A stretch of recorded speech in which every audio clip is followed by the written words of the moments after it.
you're here. Today I will be reading The Little Mermaid. Now, this is the original The Little Mermaid, written by Hans Christian Andersen in 1837, I think it was. 1837, and the original writing was in Danish. So this is very interesting because we all know the Disney version of The Little Mermaid, but this is a real fairy tale and it ends a little bit differently. Today I will be reading the first half, and I do hope you have a copy of The Little Mermaid so that you can read along. Otherwise, please enjoy listening, and we will have some discussions about it in the next video. Okay, let's begin. The Little Mermaid. Far out at sea, the water is as blue as the bluest cornflower and as clear as the clearest crystal. But it is very deep, so deep that if many steeples were piled on the top of one another, they would not reach from the bed of the sea to the surface of the water. It is down there that the mermen live. In another version of the story, it is written as the Sea King and his subjects. Carry on. Now, don't imagine that there are only bare white sands at the bottom. The most wonderful trees and plants grow there, with such flexible stalks and leaves that at the slightest motion of the water they move just as if they were living creatures. All the fish glide among the branches, just as up here birds glide through the air. The palace of the Merman King lies in the very deepest part. Its walls are of coral, the windows of amber, and the roof of mussel shells. The Merman King had been for many years a widower, but his old mother kept house for him and looked after the little mermaid princesses. They were 6 beautiful children, but the youngest was the prettiest of all.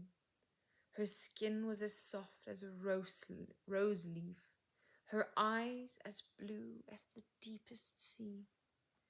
Outside the palace was a large garden with fiery red and deep blue trees, the fruit of which shone like gold. Each princess had her own little plot, where she could dig and plant just as she liked. The youngest made hers round, like the sun, and she would only have flowers of a rosy hue like its beams. She was a quiet, thoughtful child. While her sisters decked out their gardens with all kinds of objects which they got from wrecks, she would have nothing except a statue of a beautiful boy made of the purest white marble. Nothing gave her greater pleasure than to hear about the world of human beings up above. She made her old grandmother tell her all that she knew about ships and towns, people and animals. "When you are 15, said the grandmother, you will be allowed to rise up and see the world above." First came the turn of the eldest princess.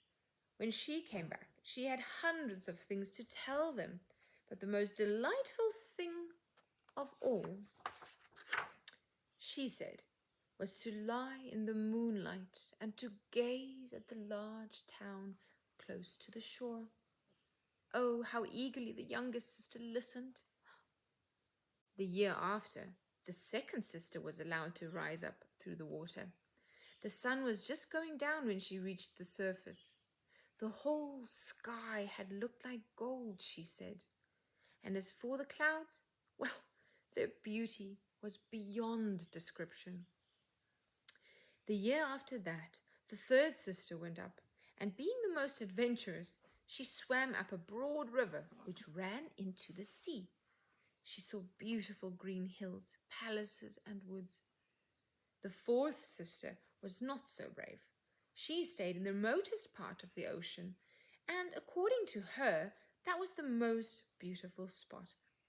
You could see for miles and miles, and the sky above was like a great dome.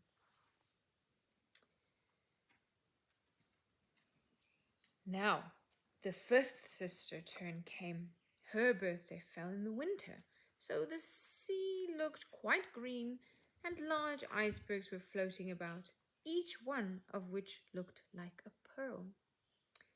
At last it was the turn of the littlest mermaid. The sun had just set when her head rose above the water. The evening star sparkled in the soft pink sky. The sea was calm, and there was not a breath of wind. A big ship lay close by. There was music and singing on board, and as night fell, hundreds of lanterns were lit. The little mermaid swam right up to the cabin windows, and every time she was lifted by the waves, she could see crowds of gaily dressed people. The handsomest of them all was a young prince. The sailors danced on deck, and when the prince appeared among them, hundreds of rockets were set off, as if all the stars of heaven were falling in showers. The little mermaid could not take her eyes off the beautiful prince, but deep down in the sea there was a dull moaning sound. The wind picked up and great clouds gathered. The ship rocked and rolled as black waves rose like mountains, until at last the water broke over the decks, snapping the mainmast like a reed, and the ship keeled over on one side, water rushing inside. Then lightning flashed, and the little mermaid saw him, the prince, sinking into the deep sea. She dived down and came up again through the waves, and at last reached him. His limbs were numbed, his eyes were closing, and he would have died if the little mermaid had not come to the rescue. She held his head above the water and let the waves take them. By daybreak the storm was over.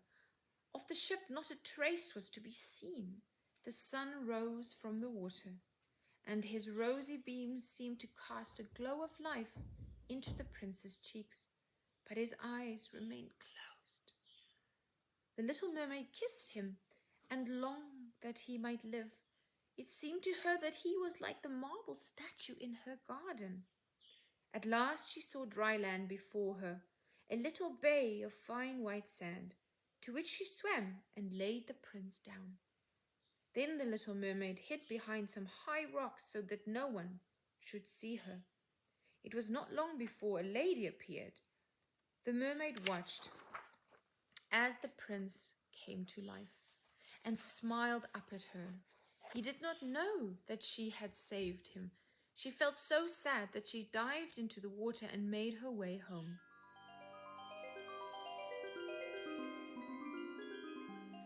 Always silent and thoughtful, she became more so now than ever. Her sisters often asked her what she had seen on her first visit to the surface, but she would never tell them anything. Many an evening and many a morning she would rise to the place where she had left the prince. She saw the fruit in the garden ripen. She saw the snow melt on the mountain tops, but she never saw the prince. Her only consolation was to sit in her little garden with her arms round the marble statue. At last she could bear it no longer, so she told her sisters. By chance, one of them knew all about the prince and where he lived. From then on, the little mermaid often used to go there in the evenings. She would sit looking at the young prince, who thought he was quite alone. Becoming fonder and fonder of mankind, she longed to be able to live among them. If men are not drowned, the little mermaid asked her grandmother, do they live forever? No, they die as we do, said the old lady. But though we may live for 300 years, when we die, we become foam on the water. Men, on the other hand, have a soul which lives forever. It rises through the clear air up to the stars. Why have we no souls? Asked the little mermaid sadly. I would give all my 300 years to be a human being for one day and afterwards to have a soul. You must not think that, said the grandmother. Is there nothing I can do to gain a soul? No, said the grandmother. Only if a human being so loved you that you were more to him than father or mother, but that could never happen. That which is your greatest beauty in the sea, your fish's tail, is thought hideous upon earth. Then the little mermaid sighed and looked sadly at her tail. That night there was a great ball. The little mermaid sang more sweetly than any of them. For a moment she felt glad, for she knew that she had the finest voice either in the sea or on land. But she soon began to think again about the upper world. She could not forget the handsome prince and her sorrow in not possessing a soul like him. While my sisters are dancing, I will go to the sea witch, she thought. Perhaps she will be able to help me. Oh, the sea witch. Then the little mermaid left the palace and went on towards the witch's lair. She passed between swirling whirlpools and over bubbling mud until she came to a weird forest. All the trees were polyps, half animal and half plant. They looked like 100-headed snakes growing out of the sand with long, slimy arms and tentacles. The little mermaid was quite frightened. She nearly turned back, but then she remembered the prince and took courage. She bound her long hair tightly round her head so that they should not seize her by it, and darted in between the hideous polyps. Then she came to a house built of the bones of the wrecked, and there sat the witch. I know what you have come here for, said the witch. You want to get rid of your tail so that the young prince may fall in love with you. I will make you a potion, and before sunrise you must swim ashore and drink it. Then your tail will shrivel up to what men call legs. But it hurts as if a sharp sword were running through you. All who see you will say that you are beautiful, but every step you take will be as if you were treading upon sharp knives. If you are willing to suffer all this, I am ready to help you. Yes, said the little mermaid with a trembling voice. But remember, said the witch, you can never be a mermaid again, and if you do not succeed in winning the prince's love, you will gain no soul. Your heart will break and you will turn into sea foam. I will do it, said the little mermaid, as pale as death. But you will have to pay me, said the witch. You must give me your voice. But if you take my voice, what have I left? Your beauty, said the witch. Your grace. Well, have you lost courage? Let it be done, said the little mermaid, and the witch took out her cauldron to brew the magic potion. When it boiled, the bubbling was like the sound of crocodiles weeping, and the steam took the strangest shapes, enough to frighten anyone. At last it was ready. Here, said the witch, handing her a shining vial, and she cut off the little mermaid's tongue. Oh my goodness! What a frightening chapter! What will happen to the little mermaid? Will she find the prince? Will he love her? Will she gain a soul? Will Will she be able to bear the pain of losing her tail and growing legs? Is it worth it?